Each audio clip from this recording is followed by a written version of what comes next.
Hello and welcome to Why Wasn't It Better? I'm your host, Patrick Darms. And I'm your co-host, Anton Paras. We have a return guest back with us, Tom Paradiso. Welcome back. Thanks. Glad to be back. We're at the point where, I've forgotten how many times I've been on. Or I should say I'm far enough along in age I wouldn't tell you how old I am. But it's more than a few times. This is eight or nine for you, I think. Honestly, I don't know. We don't need to put people through the time it would take for us to count. I have a But guest it's been a few. on a Google Doc. But it also includes stuff I have people scheduled for, so I have to take that with a grain of salt. But yeah, you're probably around 7, 8, something like that. Sounds right. Yeah.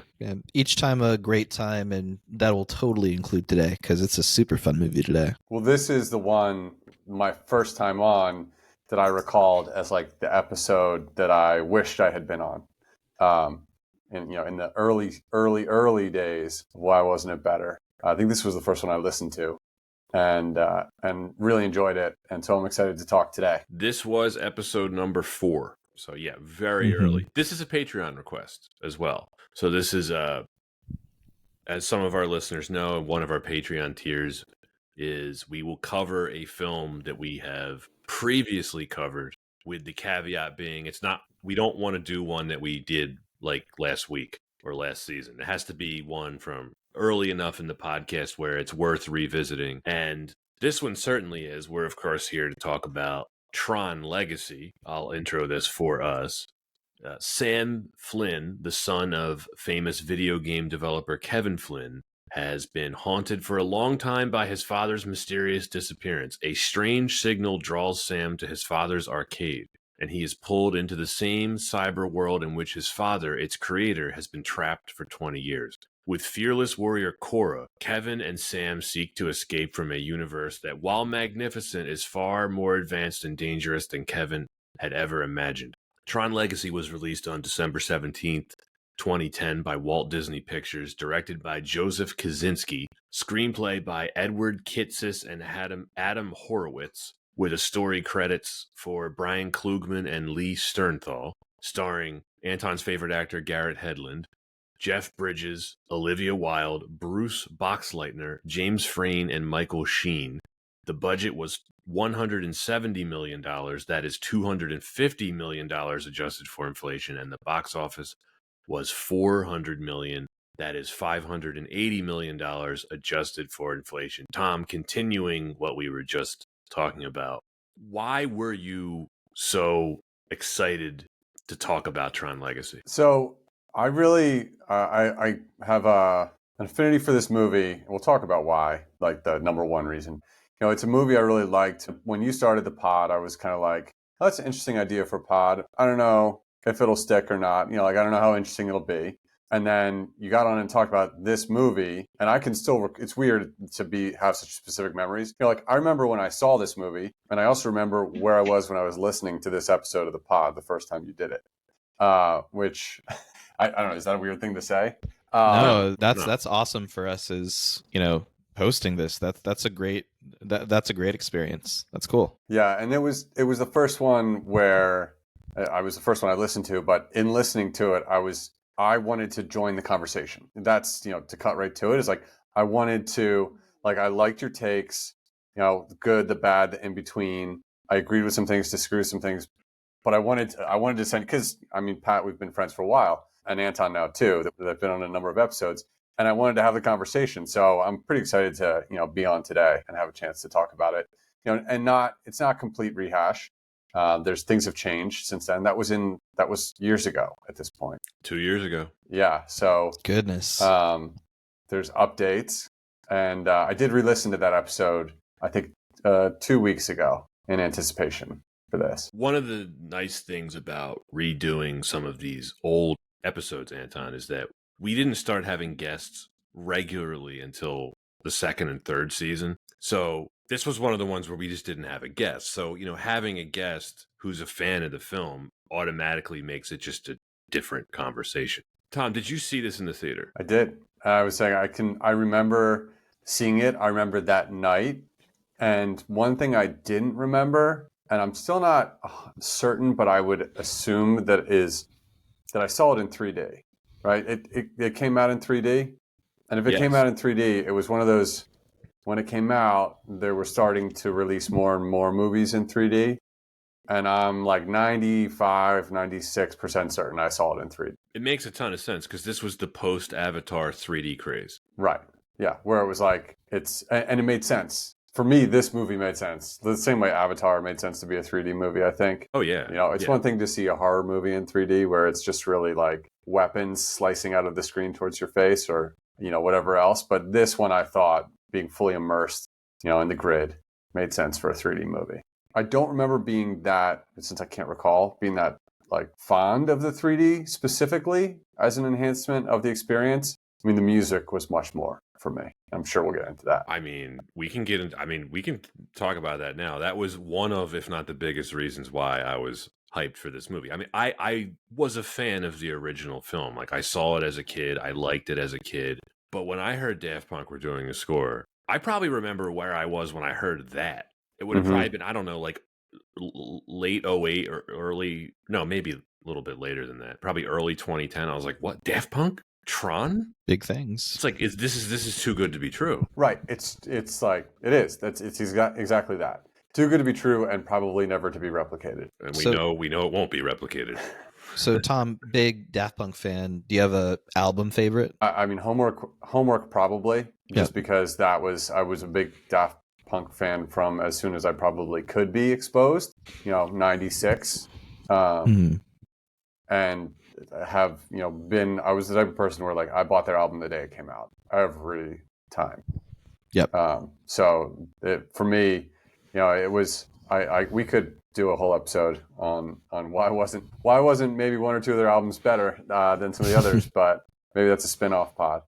Even the worst Daft Punk album is still worth listening to. Yes, and not to stay too much on Daft Punk, but the Alive 07, like I had Alive 1997, which was a continuous mix, which at the time I really liked. And then when they did their Coachella set that kicked off their tour in 2007, which really was like a big moment for EDM establishing itself.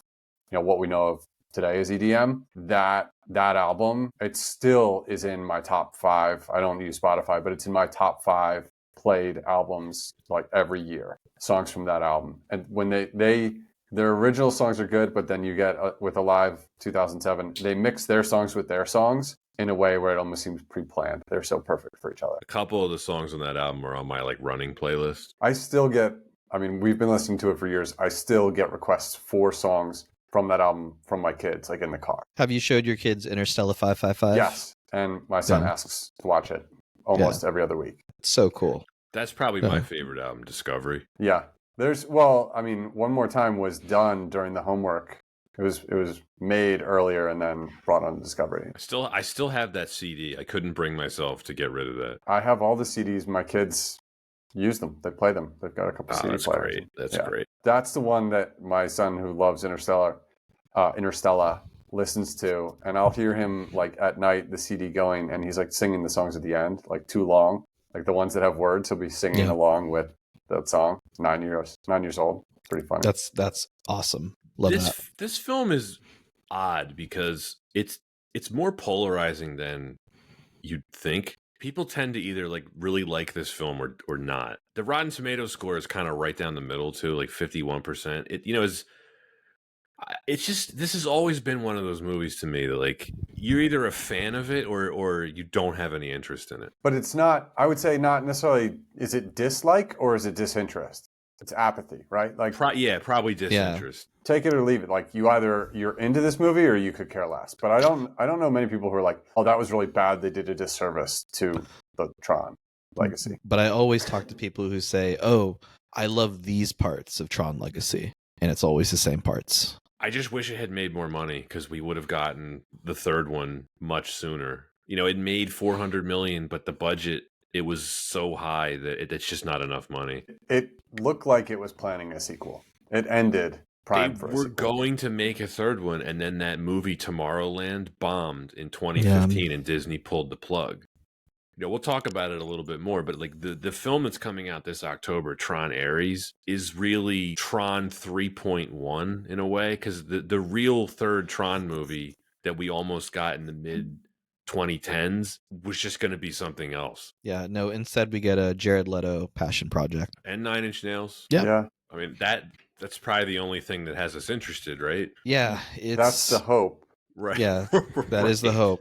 You know what I find intriguing about it? So Trent Reznor and Atticus Ross, this is the first time they're scoring a film where they're using the name Nine Inch Nails. Precisely. Which is neat. Yes. So is it going to have a more industrial feel to it? It's got to, right? I mean, Reznor and Ross are smart enough to know that they're not going to outdo what Daft Punk did. It's not happening. They won't even try and replicate it, right? No. They need to make it their own. Well, we'll see. I can tell, like, we're all just so nervous for this movie. Very nervous. We know it's not going to be good. At least it hasn't gotten a direct to Disney Plus sticker attached to it. Then that'd be really bad. That'd be a huge red flag. Your kids are excited for it, right, Tom? Yep. You should show them the animated series Tron Uprising that came out in, I think, 2012. It was pretty good. It just got canceled after one season, but it was pretty well done. So, Anton, in the interest of not boring our listeners too much, it probably makes sense to just skip the production history of this because it's pretty much unchanged from when we covered this before. It's not like I've uncovered anything new that we can really add to the conversation. So yeah, that's fair. So listeners, if you want to hear the details on production history for Tron Legacy, go check out our episode all the way in season 1. There's 2 points I just want to make before we actually get to the discussion of why wasn't it better related to the production. Number 1, this was the film with the highest budget that was ever given to a first-time director. I think that's pretty noteworthy. Joseph Kosinski, this was his first film, $170 million budget, significant. The other thing is, before Garrett Hedlund was cast as Sam Flynn, the other actors considered for the part were Casey Affleck, Chris Pine, Ryan Gosling, and Michael Stahl-David. And Casey Affleck actually got as far as into negotiations. That's it. That's all I want to mention. Okay. All right. I feel my blood boiling. I know. I don't know, Anton. I think Garrett Hedlund is a better option than Casey Affleck. See ya. I would have loved Ryan Gosling in the role, but maybe it was an option for the studio to go with someone younger that could become a big star. And it's like they picked the horse that was like, it looks good, but ends up actually not winning the race. Yeah. I mean, Gosling is a far superior choice. I was watching more closely this time, especially his performance.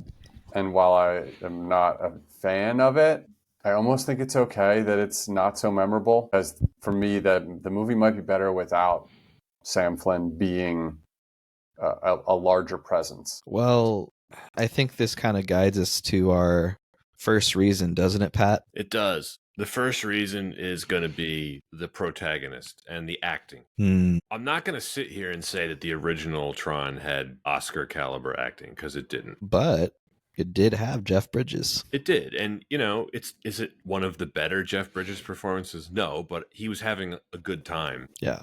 His very down-to-earth, just dude-like qualities. Is he really just a character actor? A very good character actor? Man. Probably, but I mean, he's just so good. I think that he has enough performances under his belt that kind of break him out of the character actor shell, just because he's been such a leading man in Hollywood for so many years. But I know what you mean, Tom. There's a bit of commonality for Bridges roles. I almost like Bridges better for it, because you know how with some actors you don't like it when they're in supporting roles. You're like, they just should be the lead here. He is, I feel, the best kind of that. The best of both worlds, though, where like I like him as the lead in a lot of movies, and I like it when he just has supporting roles. Yeah, I like it when he's the villain. Tony. Oh, he's fun in that movie. Did you ever see Jagged Edge? Oh yeah, dude. Yeah. No, I haven't.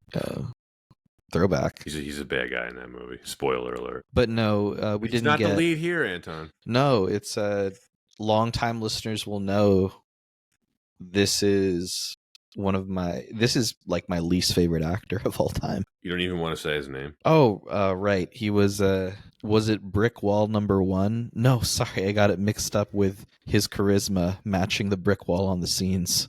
No, Mr. Garrett Hedlund. I am amazed reading his biography that Abercrombie & Fitch model didn't pop up. at some point because he is perfect for that. I mean, give it to him with this. He doesn't come from like Hollywood. Like this wasn't a nepotism like selection. He doesn't know he wasn't connected in Hollywood. Not like Casey Affleck. No. But I think that his acting abilities reached their limit on TV, and then putting him behind this movie was a horrible decision. You know, I don't dislike him as much as you do. I don't think he ruins the film at all. I get so upset. He's at least athletic. I think I said this on the first time we recorded this too. He all the physical stuff that he's required to do in this role, riding a motorcycle, riding a light bike, doing all the stuff in the disc battle. I think he sells all of that.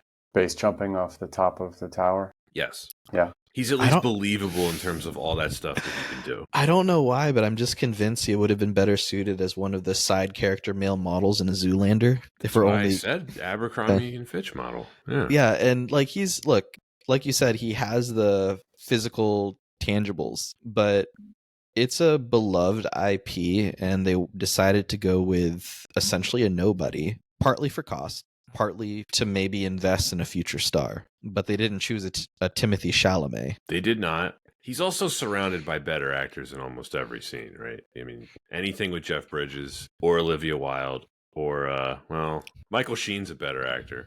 And that guy, do you know that guy James Frayne? He plays like Clue's assistant guy. He's been in a bunch of stuff. Yeah, yes. Yeah. Really well-known face. Look, would you agree that his acting is like pretty... It's over the top, but also subtle? I just find him so bland. Like, the scene where Alan visits him after his stunt at NCOM? Yeah. He's like, what are you doing in my apartment, Alan? It's the most flat. He's like, do I look like I'm ready to run a Fortune 500 company? I had a bunch of these written down. Did you know that Garrett Hedlund's performance was so flat when they lost a ruler on the set, they just used that to line up parts of the set? Keep going. Garrett Hedlund received an Academy Award. It was a local high school play recognition award, and that's when his career peaked. I could see him winning like MTV Best Kiss. I can see that. Like Tobey Maguire did for Spider-Man. I could see Garrett Hedlund getting one. Has he ever been in anything worthwhile for him? I mean, Friday Night Lights. So, and his performance was worthwhile, or? It was just what gave him a lot of recognition. His first movie was Troy. It was Troy. We were watching that recently. I don't even think look that's like what him. gave My it. kids didn't recognize him. That's not what gave him recognition, though. No, it's not. I mean, it's a big movie to be in for your first movie. But what did your kids like, Troy? The edited version, but yeah. Well, we talked about that on the last episode. It's like a soft R. It's like Yeah, they didn't have to cut out too much, but there was it's some. It's not the director's cut, right? Oh, the director's cut is awesome. I mean, they did cut literally the first scene where Achilles does the like flying back of the neck. It's like the best. They cut that out. I That's know. like the best part. That was where I was like, oh, they cut that, and they were like, yeah, you can tell. I was like, yeah, that's one of the best kills. Oh, it's not even that graphic. No, but I don't know. For me, just being a fan of the original movie and knowing that this was more studio interference with casting with what is a beloved franchise, I find it a little insulting to have someone like Garrett Hedlund in the role, especially with how much I enjoy the rest of the movie. It's like really there was something clearly holding back the film, and Garrett Hedlund is one of those big glaring points of it for me. It's a flaw of the film for sure. I'm really intrigued by Chris Pine. I think he would have done a great job with this. Around that time, of course, he had just been in Star Trek. So big star already. He was big. Yeah. That's probably why he didn't pursue this. I could see his agent telling him, like, this is too similar to Star Trek. It could have fit for Ryan Gosling. He wasn't as quite a big a star then. He was mostly doing romantic roles at that point. Anton, this could have fit for any of the actors we mentioned. It would have been better than... Oh, 1,000,000%. But I mean, Tom, like, what's your, I guess, thought? Or what are your thoughts on Garrett Hedlund? A terrible actor. And I agree with Pat's takes. He looks athletic enough to do the athletic stuff they asked him to. And at the time, I wasn't annoyed by it, but I was just like, I don't know. I don't even, like you look for someone to root for, someone to care about. I didn't necessarily find myself caring about Sam Flynn. It was just, But I was always drawn then to Jeff Bridges, right? Like, or everything else that was going on in the movie. There was enough other stuff to compensate. That's fair. I think there's just too much of a parallel that I think of even the first film in that it wasn't Kevin Flynn's physical attributes that allowed him to succeed in the grid, right? It's because he was a smart guy and he knew how to work with the world around him.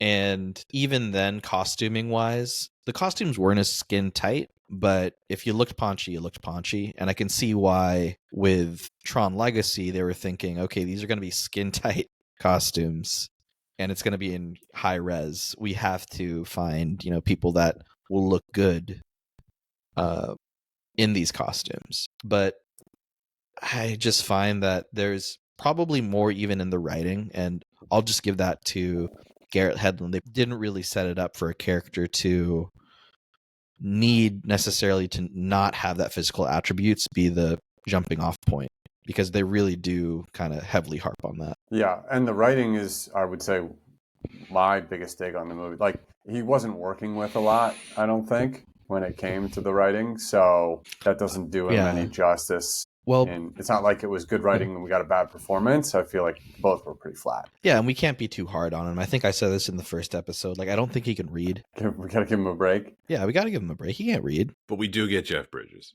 who makes the most of his screen time. He's awesome. Well, we watched a little bit of the extras that were on the version that was the digital version we've purchased. And a big surprise for me was the clips they showed of Jeff Bridges. He was saying how much he got along with Garrett. And he specifically called out that they're both musicians and that he would love to jam with him if he could, which was very in character for Jeff Bridges. But I was a little surprised because Garrett's just so stiff. Bridges seems like he could get along with anyone. I think that's probably true too. Yeah. He's never come off as someone that would be hard to work with. No, you always hear good things about him. Yeah, I mean, I think people forget he was a child actor too. So he's been working his entire life. Yeah, Bridges and Kurt Russell were both in like the Disney Star system, right? I'm not sure. I know Kurt Russell was for sure. I don't know about Bridges. Yeah, he was one of the early days Disney Channel stars. He may have been. I don't know a ton about his work as a kid, but he's just someone you're never unhappy to see in a movie whenever he pops up. You're like, oh, Jeff Bridges, cool. I like this a little bit more now. Yeah, I was just, the only unhappy part is when he shows up with a shaved head in Iron Man and he can't run his hands through his hair in contemplation. So he just runs his hands over his bald head when he's angry. Tony. Hey, Tony. That's one of the stranger Bridges roles. Obadiah. Well, he wasn't wearing a skin-tight suit in this. He had robes on the whole time, which I'm sure was deliberate.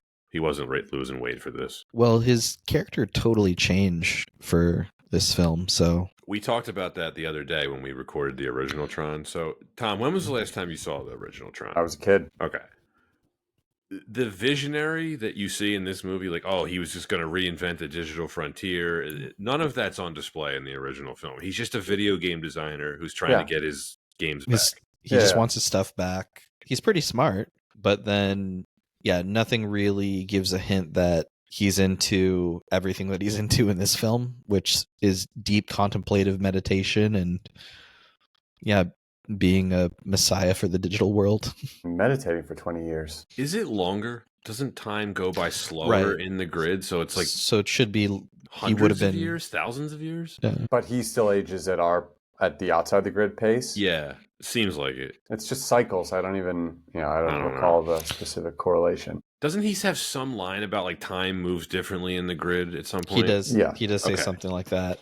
But I feel like maybe it's just a bit more of a throwaway. I don't think they put a lot of thought into that part of it. And then, so we also get digital Jeff Bridges, which a lot of people clown on. I'm a little bit more forgiving of it because you could make the argument, well, it's a digital system that he's in. It doesn't bother me too much. It's fine. Yeah, it's showing its age for sure, but it's like whatever. Yeah, it's fine. I think everything else around it and how a lot of the concepts that we saw in the first film got up-leveled a bit with effects, I think made up for it. He does look like he stepped off the Polar Express, though. It's kind of funny. Yeah. It was off-putting at the time. It's more off-putting now. That was the limit of the technology, though. I mean, he acted out every scene, and he had a body double who was studying his movements, and then the body double would react the scenes, and then they would CGI the face onto the body. Yeah, they did everything they could. Right. If you were gonna, if I were gonna fix one thing about this movie, if I were George Lucas trying to clean it up a little for a re-release, that's the one thing that if it could be fixed, I think they could fix and then would really up-level the movie. But they have the technology, right? But I also don't know that they need to. I don't like it when George Lucas did that to begin with. So no, I don't either. Olivia Wilde, she's one of the highlights here too. I like the character.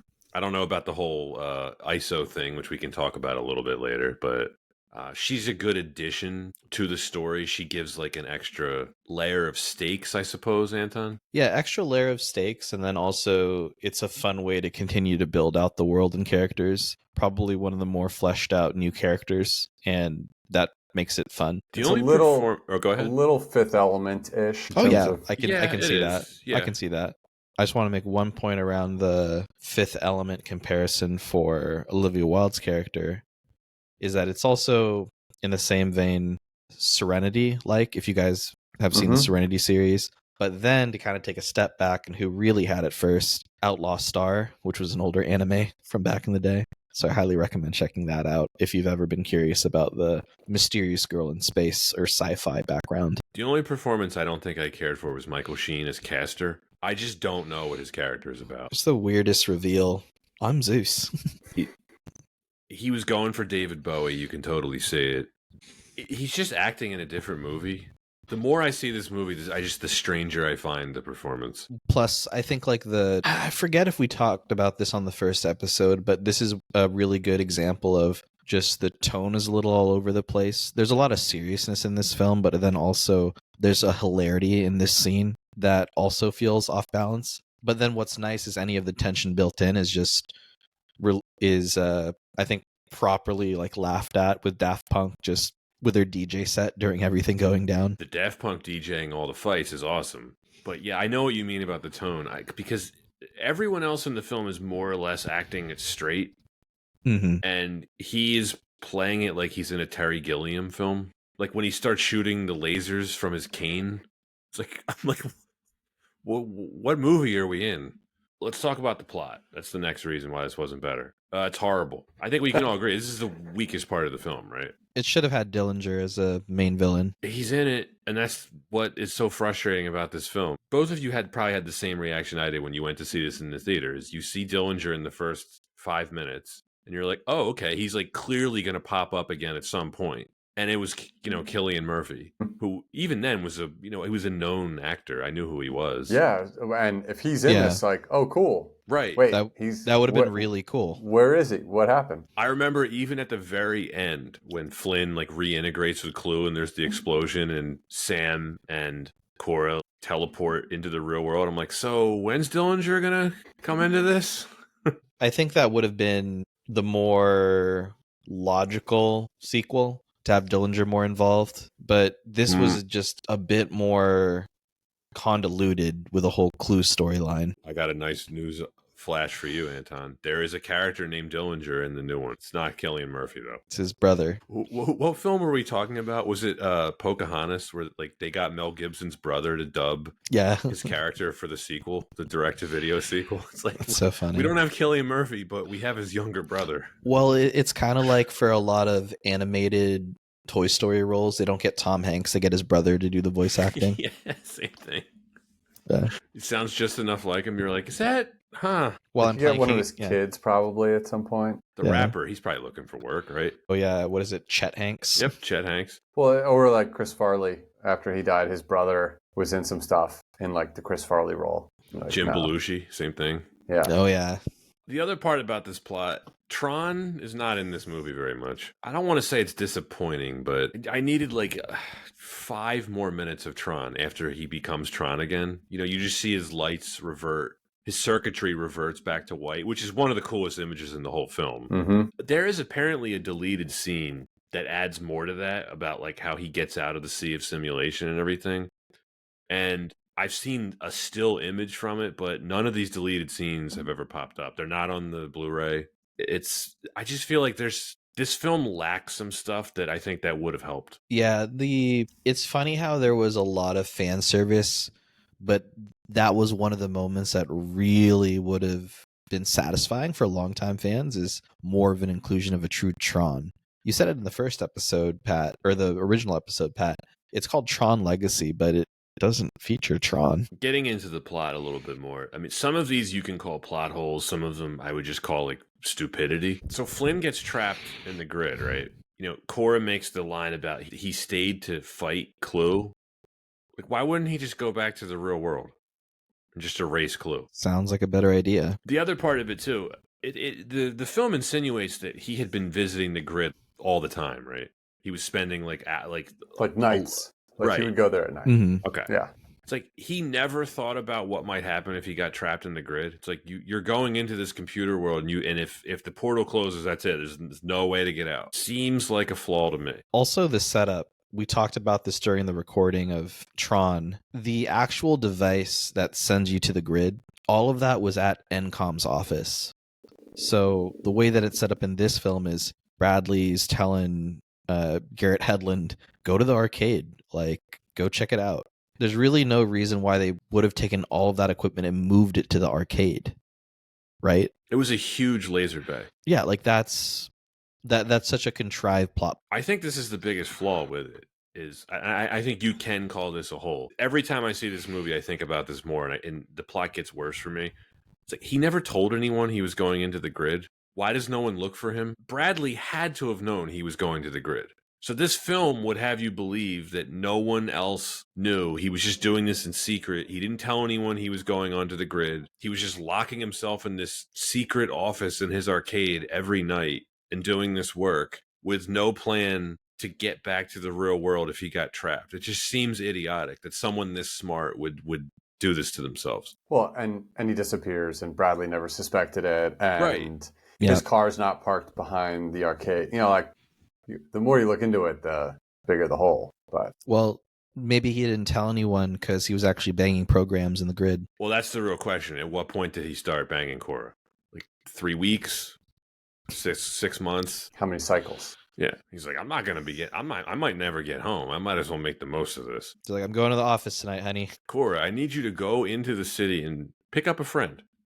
And of course, this is the other really funny part. It's a good thing that his computer server at the arcade just stayed plugged in for 20 years. I guess Bradley was just paying the electric bill for that. Well, the electricity was shut off in the main part of the arcade, but the electricity in the back was on, I guess. Right? Which makes even less sense. That's the reveal. He flips the power switch and Journey comes on, which by itself is a great scene. It is a great cool. song. Yeah, you're right. It's cool. Yeah. But the more you see the movie, you're like, eh. The more you realize it's not an earned scene, or none of this is earned writing. None of it is. It's a Disney movie. It's a Disney movie. I kept thinking that, especially in the most recent. You have to turn your brain off. You can't take any of this seriously. But we're going to anyway, because this is what we do here. How did Clue send the page? Bluetooth. Page. There's no way to, I don't know. There's no way if it's disconnected, right? It's funny you say that, Anton, because...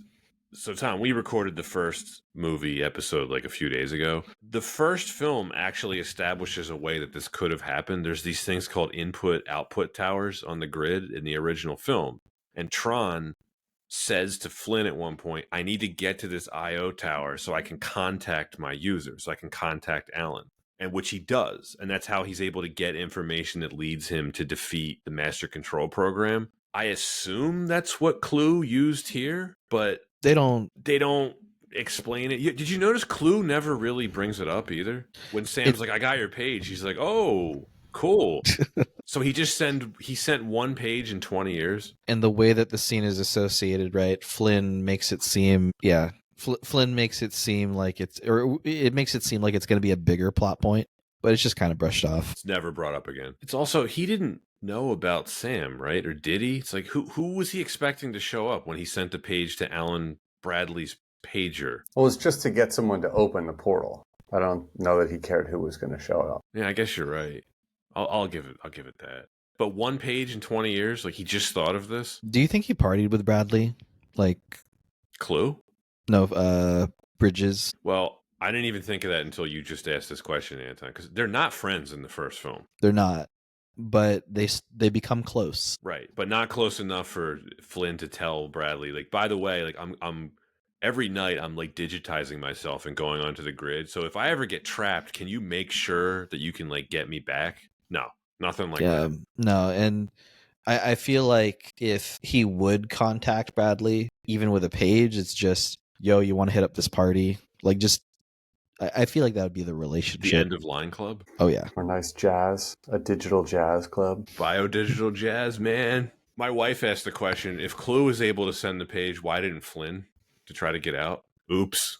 I think they spent a lot of time on the concept of the grid and less on the specifics of the situation. Does this bother me too much? No, it is one of those things where there are a lot of plot holes that can be in films, and just one of them's going to be that was the line in the sand.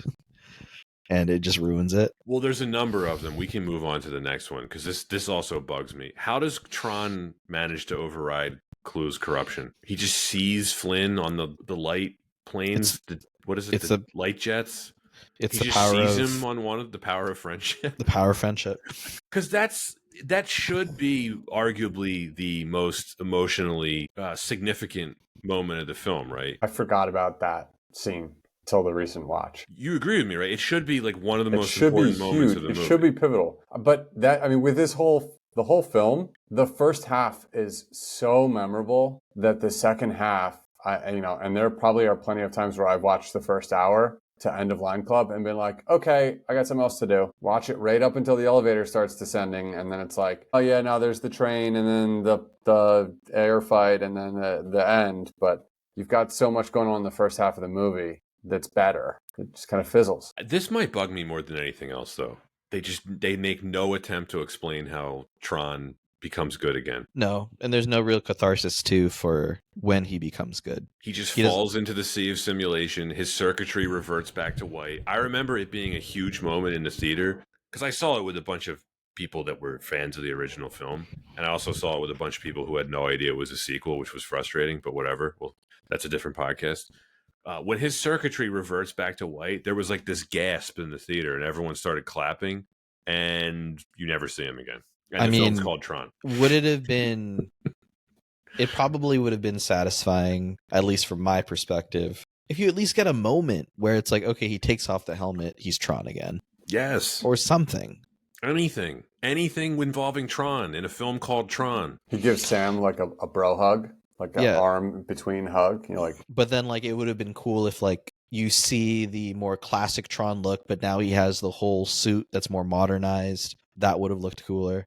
But instead, we get a flashback scene of like a very far away Tron. It's a giant missed opportunity. Like I mentioned, there's a deleted scene that would have added something to it, and they didn't include it, and they've never made it available anywhere, which frustrates the heck out of me.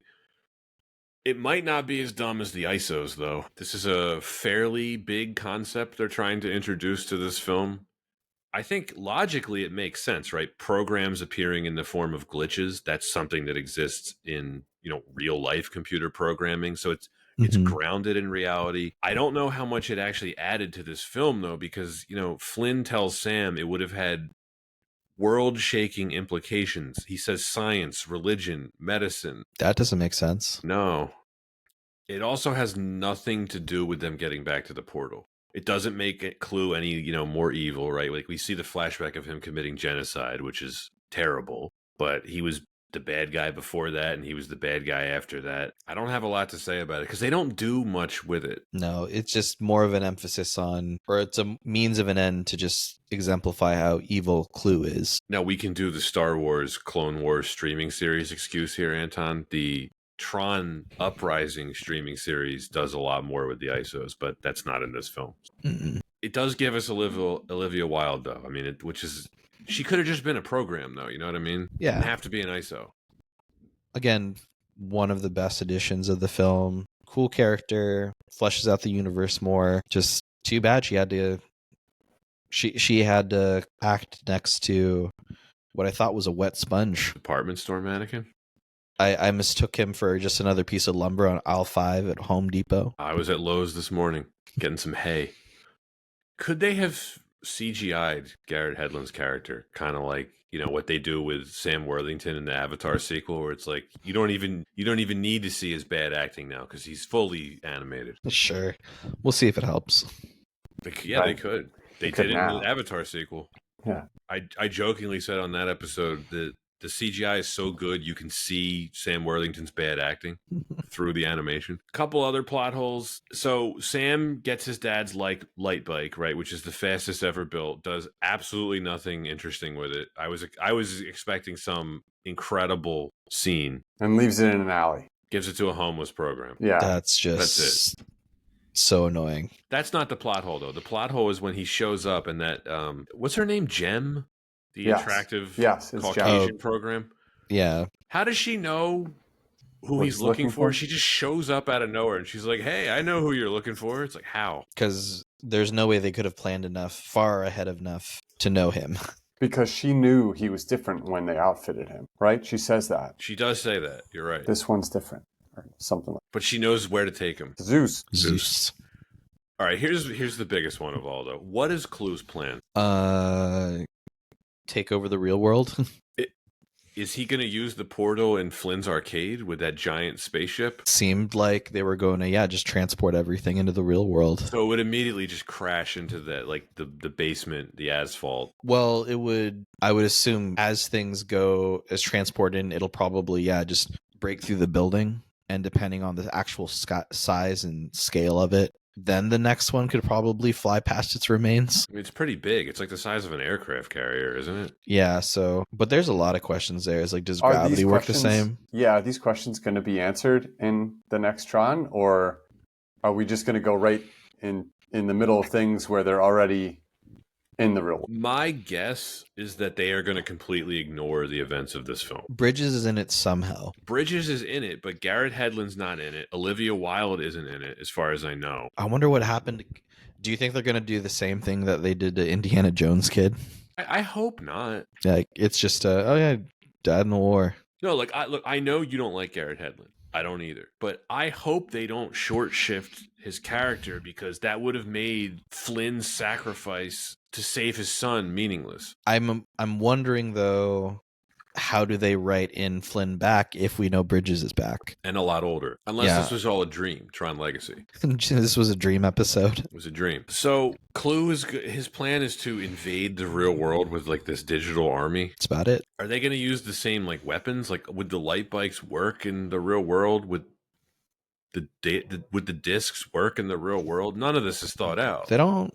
Yeah, they don't say anything that would indicate that that's what happens. Even when at the end Cora's back in the real world with Troy's biggest star, they're just on a motorcycle. No light bike. No hint at using any of the technology. Yeah, but even then, is Cora flesh? Looks like it. I don't know what the hell they were thinking writing this part of the plot. Like this just makes no sense at all. Unless we're in the Matrix and they've just moved up one level in the simulation. Sorry, wrong.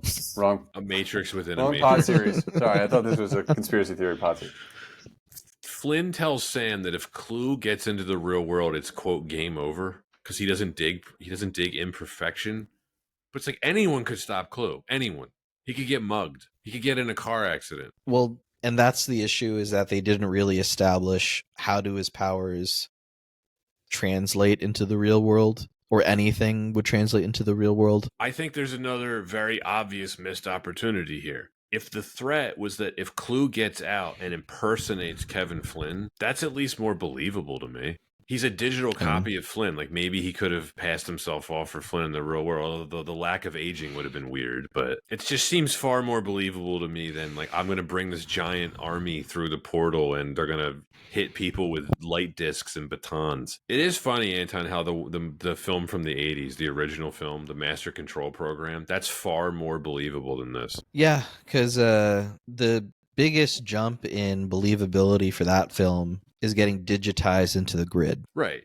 I mean, it's absurd. Like, we're talking about this on a scale. Like, you have to grade this on a curve. Right, but it's without any established rules in the universe of like how grid life into real life, how does that translate? We're just not going to take your word for it. We're not going to just let you tell us that we should be worried, like, because then there's no believability of the stakes or why we should be worried. Have either of you seen the 15-minute short film that serves as like a bridge between this film and what's supposed to be the third one? It's called like The Next Day or something like that. Never saw it. You can find it on YouTube. It's worth a watch. I mean, I'm sure the new sequel's going to ignore it, but it's basically Alan Bradley gets appointed CEO of Encom by Sam because Sam like reclaims all his shares. He fires the entire board. Bradley becomes CEO. Dillinger stays. Dillinger keeps his job, which is super interesting. Bruce Boxleitner's in the film, and Garrett Hedlund's in it briefly.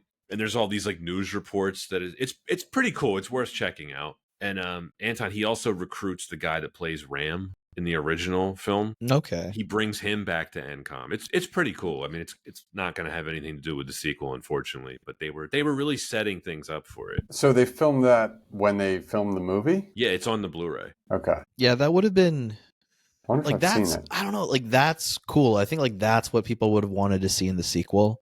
More of that continued storyline and revisiting those characters. I agree. But that's what we were going to get around 2015, 2016, and that Tomorrowland movie squashed it. It's a movie we're going to cover, Anton. I'm trying to remember the lead for that film. George Clooney. George I Clooney, was just right? gonna say George Clooney, yeah. It's a very stupid movie. Another Disney film trying to cash in on a amusement or But what amusement? just Tomorrowland itself. Tomorrowland is a section of Yeah. the Magic Kingdom. Aren't they getting it? Is that still there? Is Tomorrowland? still there? Yeah. Oh, yeah. That's where the Yeah. Tron ride is. And yeah, but isn't there like a ride or is just that zone is called Tomorrowland? That whole area is called The whole, Tomorrowland. yeah. And I'm trying to think. They usually just do rides as movies or franchises. Or you have Toontown. That's a different one. Toontown. Toontown. The sequel to Chinatown.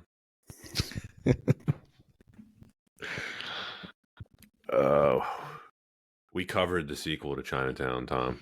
It's very bad. It's as good as you think it is. It's called The Two Jakes. Have we talked about this? You asked me. I haven't seen it. Nicholson directed it. It's not you- good. You don't have to see it, Yeah, Tom. don't see it.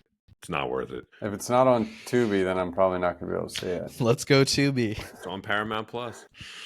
We talked about Dillinger already. I mean, it's cool that he's in this, but doesn't do much with it. I don't know. That's it for the plot. I mean, we just took that to task. I'd say if the people who are appreciative of this movie and like it the most, back to our earlier, if there's two types, the people who are into it and those who don't care. The ones who like it, I'd say probably lean towards not caring so much about the plot because there's not a lot there. This movie is an exception for me because, as you know, Tom, you listen to this pod regularly. Like plot is like it's one of my biggest pet peeves with movies, and I have to. We're all fans of this movie, all three of us. It's like you have to just like you just let certain things go. We're letting a lot go because like the plot of this movie is awful. But just how awesome is this as a ride or like an overall like basically Daft Punk music video? It's fantastic. It's so cool. It's completely unique. Like the first film, I haven't ever seen anything quite like this. We can get into the storytelling now. The dialogue is cheesy, just like the plot. There is some really great stuff in here, though, which I brought up in the first time we recorded this. At the end, at the portal, when Clue confronts Flynn, Flynn tells him, quote, "The thing about perfection is that it's unknowable, it's impossible, but it's also right in front of us the whole time. You couldn't know that because I didn't know when I created you." End quote. It's like, I always like that line. And I think that's probably, even though I agree with you, Tom, the first half is better. That end scene at the portal, I think, is pretty great. It is. You have to get there. You have to get there. You have to get there. And I feel like they wrote that line while making the movie. I don't think that was a line that they had ready to go. I feel like that line, you have to kind of experience it to like get to that conclusion.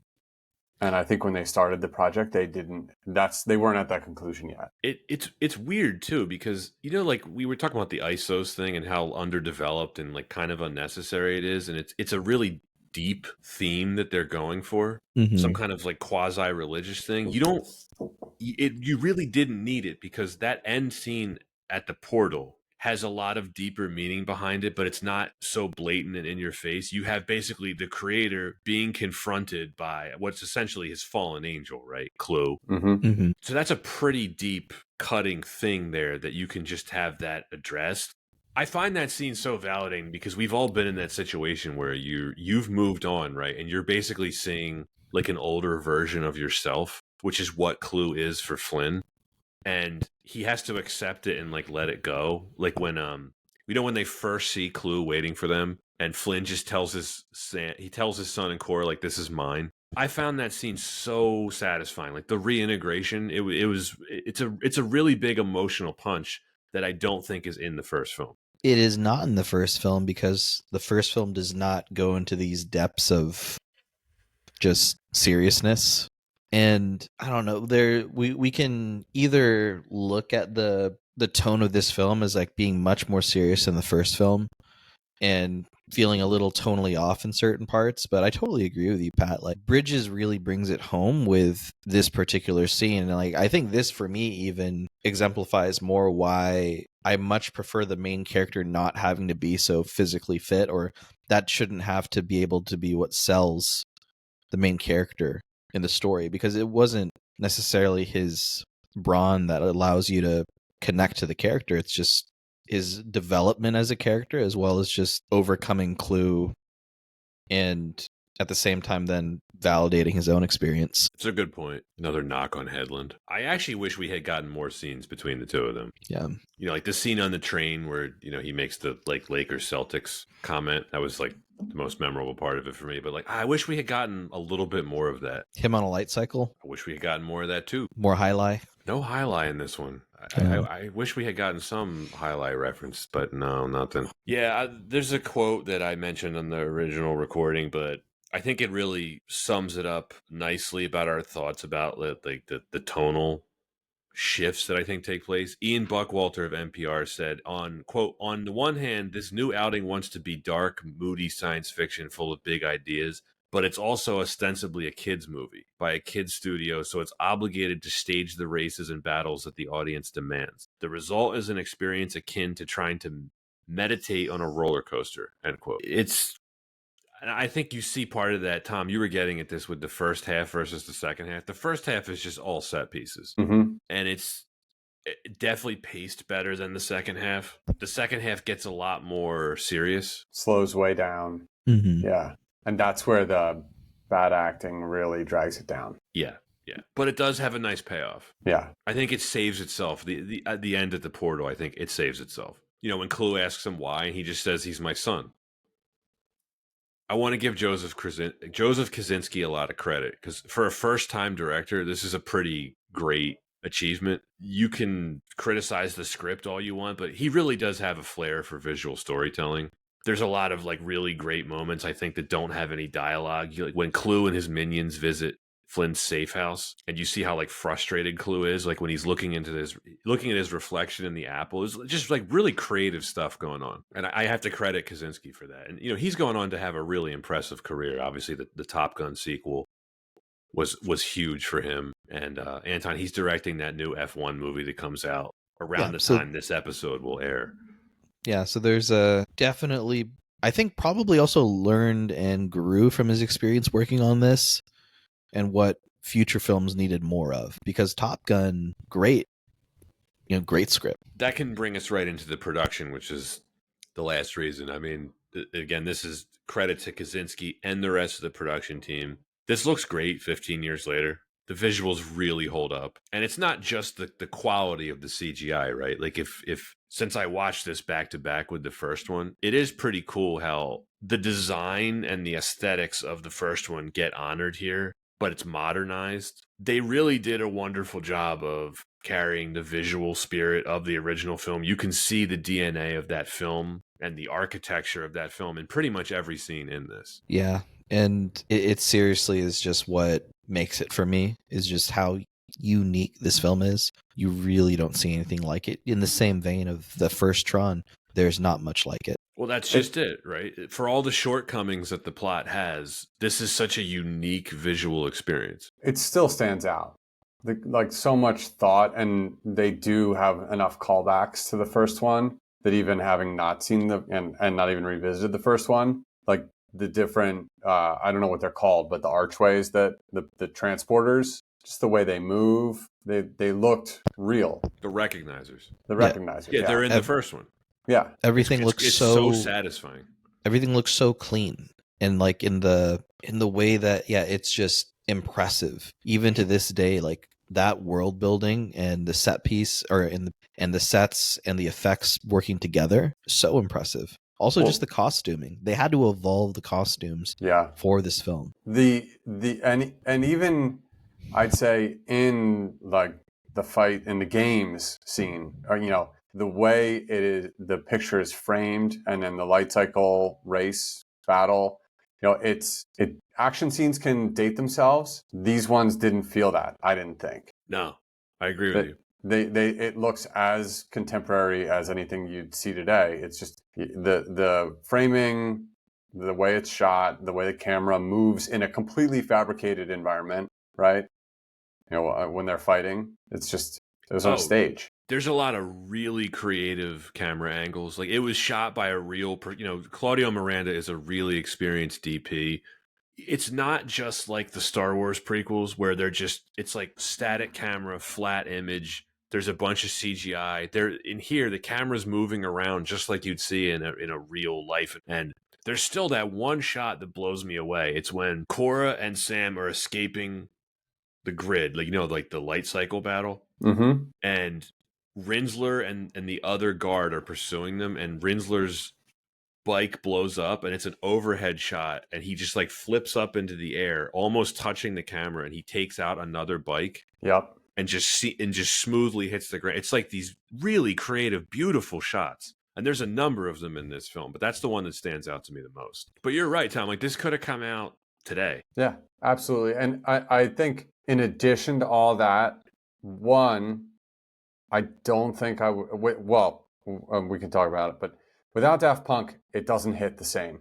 Especially those scenes. No. Like, none of the scenes hit the same. But two thoughts. One is the teaser they made for Comic-Con that effectively got the movie greenlit doesn't have the Daft Punk soundtrack. And while if you watch it now, you can see like, oh, this is cool. Like, I can see how this was a step towards the movie. But if they had effectively extended that teaser trailer into a movie with the somewhat generic music they had, or even a better composer that wasn't Daft Punk, I don't think I would like it as much. No, we can talk about the score now. I feel the same way about the score that I do as what John Williams did for Star Wars. Mm-hmm. Yeah, iconic. It's a work of art. It elevates this film into something else entirely. Like, you're right, Tom. Like, there's entire sequences of this movie where it's just like watching a music video, in the best way possible. And that, to the second thing I was going to say is, if you're watching it on a smaller screen and without the sound, it doesn't land.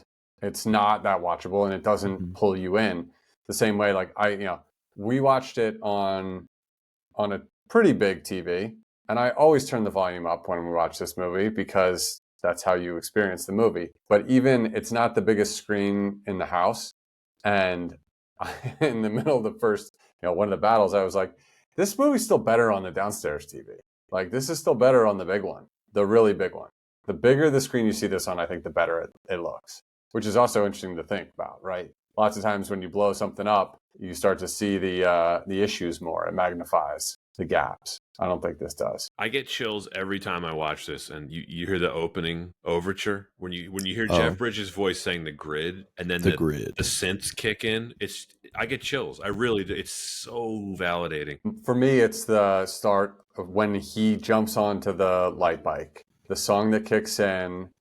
The game has changed. That's the name of that track. Yes, that's so great. That song, that scene. They slowed it down just enough for him to jump in the air, and you're like, what is going on?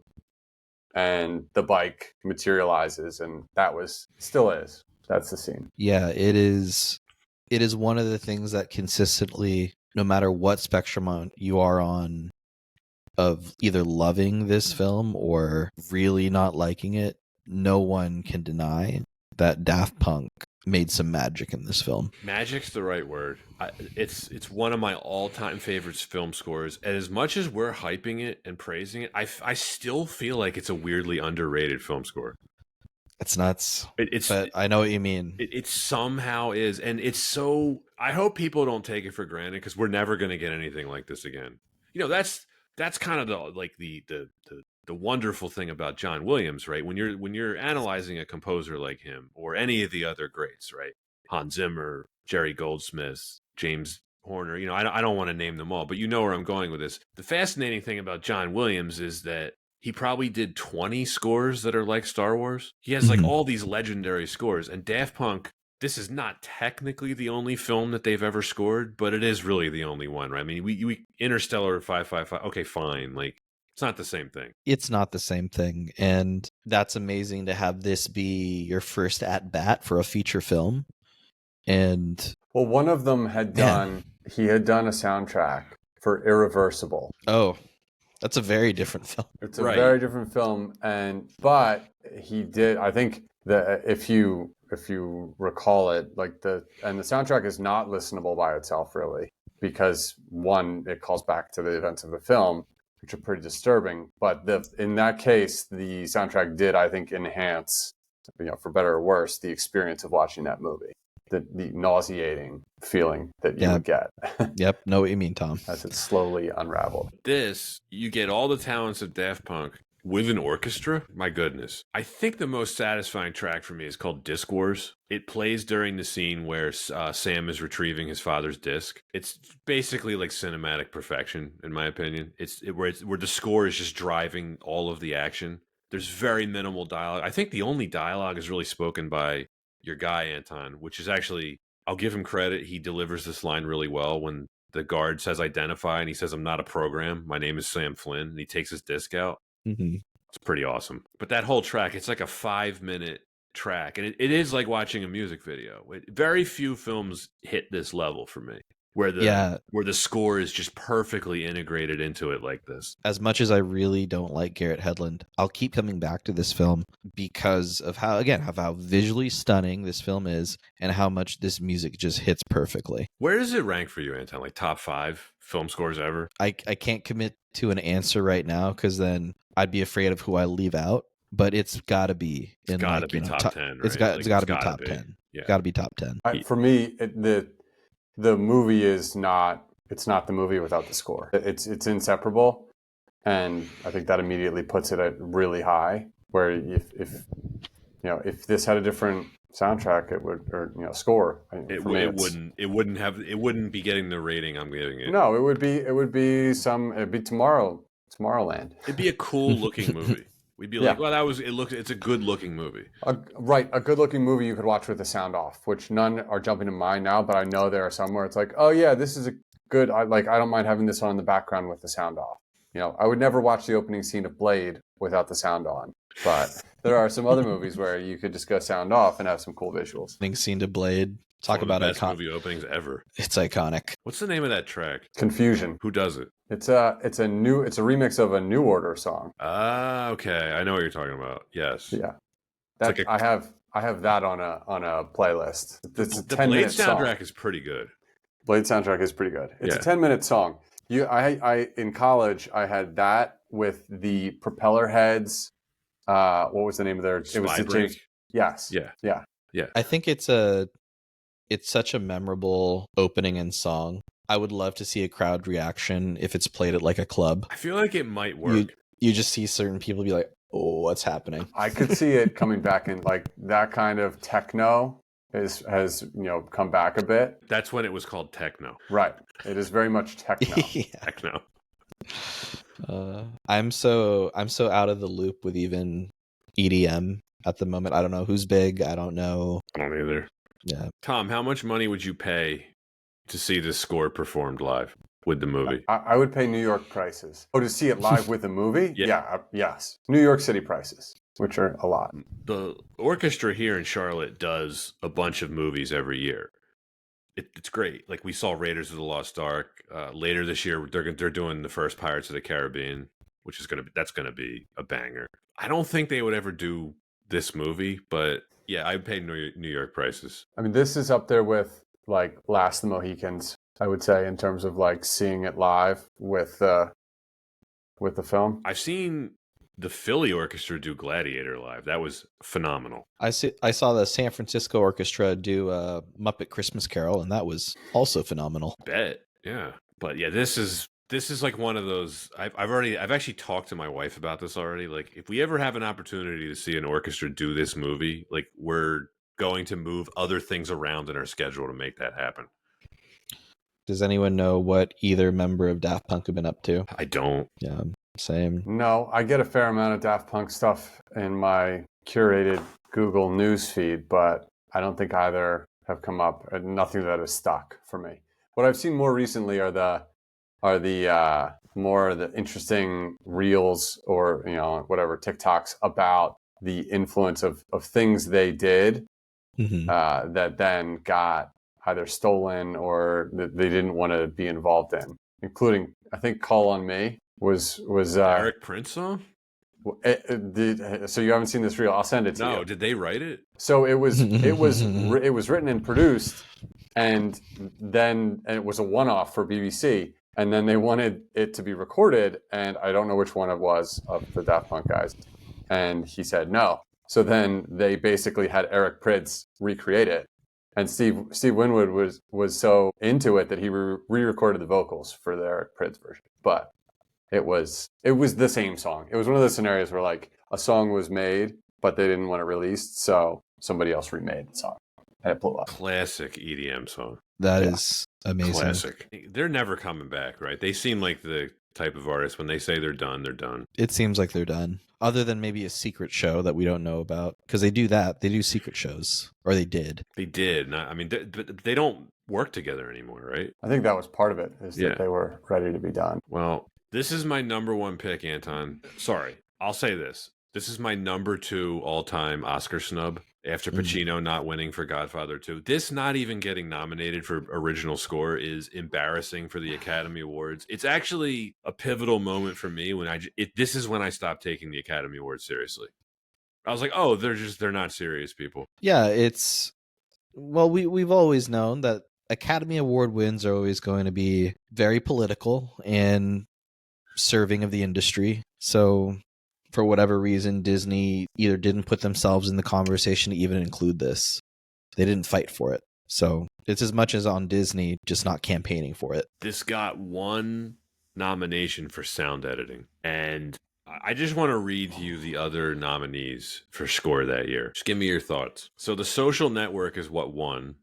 Trent Reznor and Atticus Ross. This is a better score than that. Sorry. Time is a Flat Circle. 127 Hours, composed by A.R. Rahman. How to Train Your Dragon by John Powell. That's a pretty awesome score. Time is a Flat Circle. Wow. Inception by Hans Zimmer and The King's Speech by Alexandre Desplat. Inception's an awesome score, but again, Daft Punk not even being in here it's wrong. They're awesome scores, but they're not as iconic as this. But they're, as far as films go, they're better. I guess scored, it doesn't matter. I would say purely on the film without the music, The Social Network or Inception are just better films. They're better films for sure. Yeah.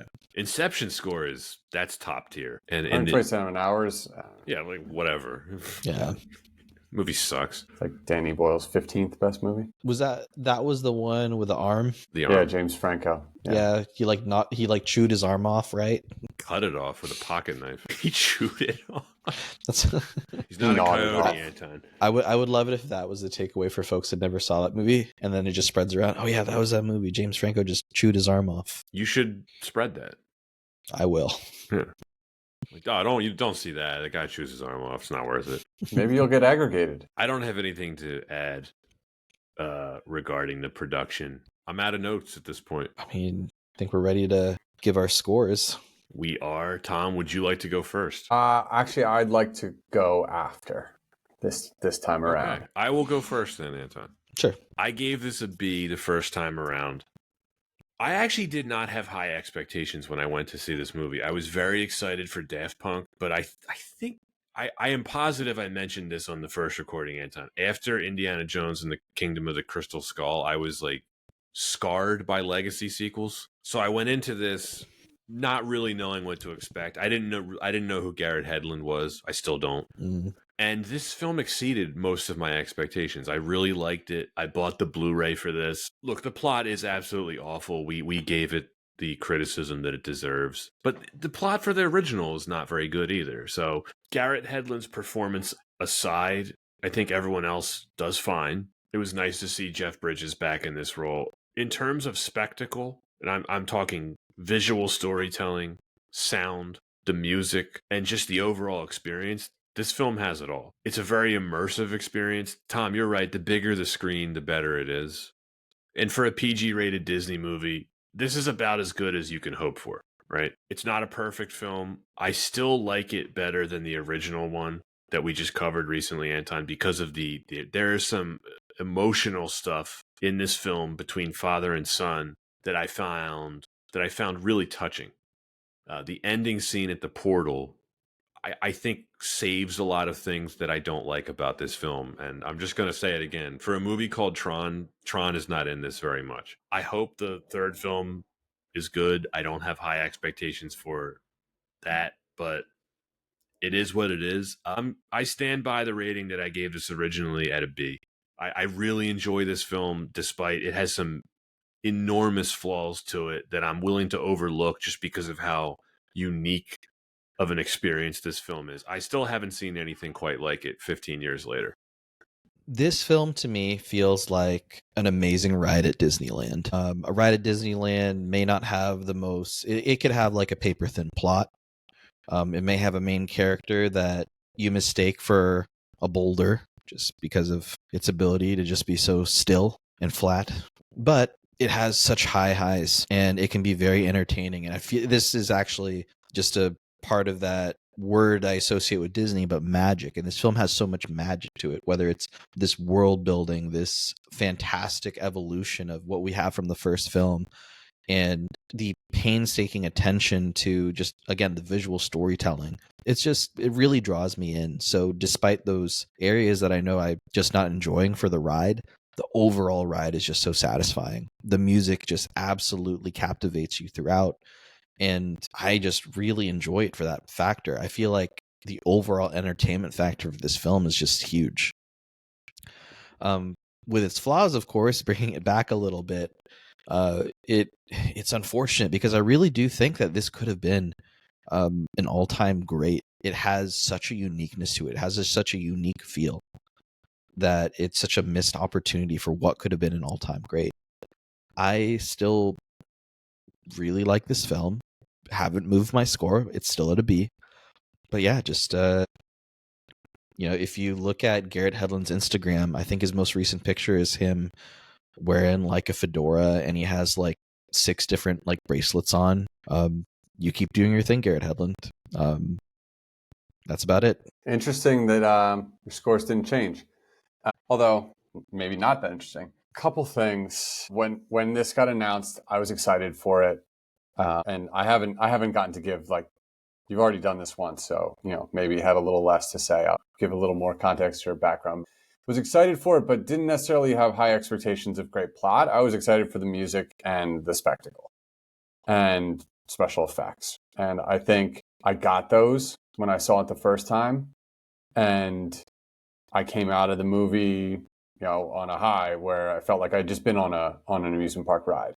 And that held, when I had kids, couldn't wait to show my kids this movie. I was always going to be a Daft Punk fan, so they were going to be exposed to it no matter what. They liked the movie when they saw it years ago. It's one that I had a DVD. It might have been a Blu-ray. I had a Blu-ray. I bought it on streaming because it was one where I was like, oh, this is one we can watch again and again. So, literally when it came around, when we talked about doing this episode of the pod, I was like, cool, I've already got it. I don't even need to, subscribe to Disney Plus for a little bit or resubscribe for a little bit. Watching it, it had been a few years because we watched it a bunch, 4 or 5 years ago. And as I started to watch it, big screen, turned it up. And like I said earlier, those first set pieces are just so good. And I think they always will be. And then in you get into the second hour and you get the come down. Like literally, it's physically they're coming down the elevator, and I know that it's going to slow down, and it's the back half of the movie is going to be less interesting. I did find myself in the actual acting scenes of the first half nitpicking a little more. Having also listened to the first time that this movie was covered on the pod, and knowing that was a point that maybe I overlooked or gave the benefit of the doubt to the film. And I felt myself almost turning sour on it and thinking, like, is this actually just a well-disguised Disney cartoon with like paper thin plot? And then as it went on and towards the end, I again then changed my perception of it and really appreciated the ending. I think more than I appreciated the ending the first time I saw it. And it's not necessarily, I wouldn't say appreciated the resolution, but I did appreciate the way they finished the film. And I turned it off and actually didn't want to stop watching. And I think at that point it was over. We watched all of the extras that were on the whatever version we had downloaded off of Amazon. And then we went on YouTube and started watching background with my kids, started watching backgrounds on how Daft Punk scored it and how that's somewhat dependent on, I think he's a composer who helped them translate noises and sounds into a composition.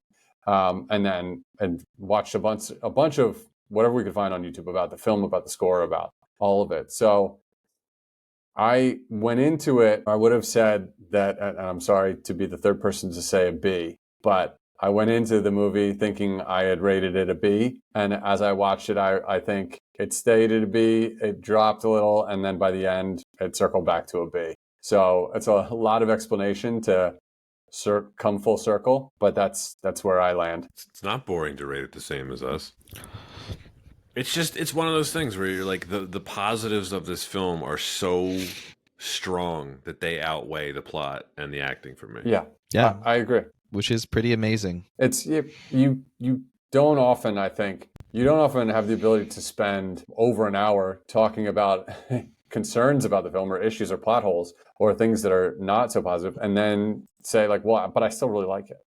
At least not one that it also is so dependent on the special effects, right? If this is done poorly, and there are many directors who could have just totally dropped the ball. I really give Joseph credit for doing this, especially as a first film. Yeah, it's a pretty impressive debut performance from Joseph Kosinski. Well, I have one more theory for you. If Disney hadn't acquired Star Wars, we would have gotten the third Tron years ago. Yeah, I could see that. Probably less busy. Yeah, they would have needed it. Well, that's what it. Is I'm sorry. No, it's not it. Isn't this around when Disney acquired Marvel? It was before this. Yeah. That was before this? No. Tron was before that. Tron was before it. Right. Yeah. They acquired Marvel the next year, 2011. Yeah. So who knows? I mean, I hope the next one does well. Like, that's all I can say. It's just because I like this universe. I think it's the type of franchise I think we need more of. But like, I don't know your guys' take on this. I think it's less compelling, the idea of the digital beings coming to the real world. That's not as exciting for me. No, and I think that's what the third one is, right? Or at least I would assume. That's what they're pointing towards. So I don't know. Look, we've seen that with like the Smurfs movie. We don't need it with this. And Sonic. Right. And Sonic. Well, that's it for Tron Legacy. Tom, thanks for joining. Thank you, Tom. Was it fun for you to revisit something we've again. already covered? It was. I'm glad to have done it. It was enjoyable. Glad to get to, probably recall some takes I had in my mind 2 years ago. And then also some newer ones that just came up in watching that movie recently. Yeah. Love it. My favorite Tom drop was the deep cut on the Irreversible score, because then it made me have to think about Irreversible. I don't think I've seen that. It's a dark film, man. I'll take your word all for of it. that director's films are dark. Yeah. But it does have Monica Bellucci and Vincent Cassel in it. Okay. There's a double-edged aspect to that, but yeah. There is, yes. Yes. Okay, fair enough. All right. Well, that's it for this week's edition of Why Wasn't It Better? Thanks for listening, and see you next time.